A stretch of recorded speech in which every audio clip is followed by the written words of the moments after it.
তাদেরকে মাফ করে দেওয়ার একটা প্রবণতা তারা দেখাচ্ছে। আমরা তাদের কাছে প্রশ্ন রাখতে চাই, তারা পাবলিকলি এ পর্যন্ত মাফ চেয়েছে কিনা, যাতে করে আপনারা মাফ করে দিতে পারেন।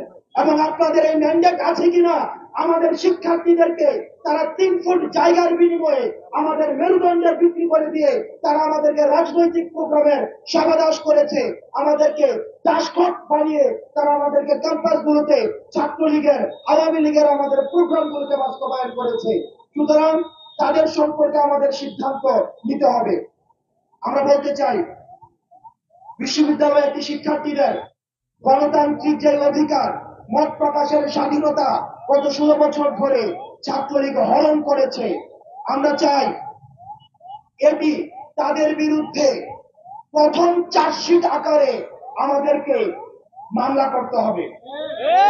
দ্বিতীয়ত, শিক্ষার্থীদের ন্যূনতম যে মানবাধিকার রয়েছে, থাকার জায়গা, শিক্ষার জায়গা, খাবারের যে অধিকার, সেটিকে হরণ করার জন্য তাদের বিরুদ্ধে দ্বিতীয় চার্জশিট আনতে হবে।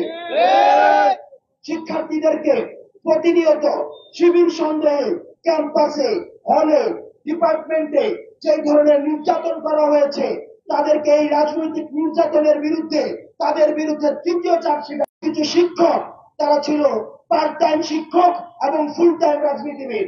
এই ফুল টাইম রাজনীতিবিদ যারা ছাত্রলীগের এই নির্যাতনকে প্রতিনিয়ত প্রশ্রয় দিয়েছে, তাদের বিরুদ্ধে আমাদেরকে চতুর্থ চার্জশিট আনতে হবে। যারা বিশ্ববিদ্যালয়ের শিক্ষার্থীদেরকে প্রতিনিয়ত তাদের যে মানবিক এবং যে ধরনের আমরা সাইকোলজিক্যাল যে ট্রমা রয়েছে, ট্রমার মধ্যে প্রতিনিয়ত গত 16 বছর ধরে যেতে হয়েছে, এবং সেটির জন্য ছাত্রলীগের বিরুদ্ধে, আওয়ামী লীগের বিরুদ্ধে এবং তৎকালীন প্রশাসনের বিরুদ্ধে আমাদেরকে পঞ্চম চার্জশিট আনতে হবে।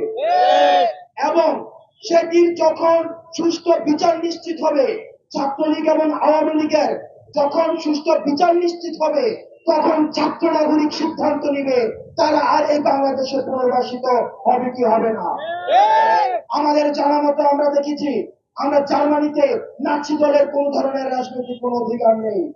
যারা বিভিন্ন জায়গায় মানবাধিকারের প্রশ্ন তুলছেন আওয়ামী লীগ এবং এর বিরুদ্ধে, আপনাদের মায়া কান্নাগুলোকে আমরা আমলে নিতে চাই না।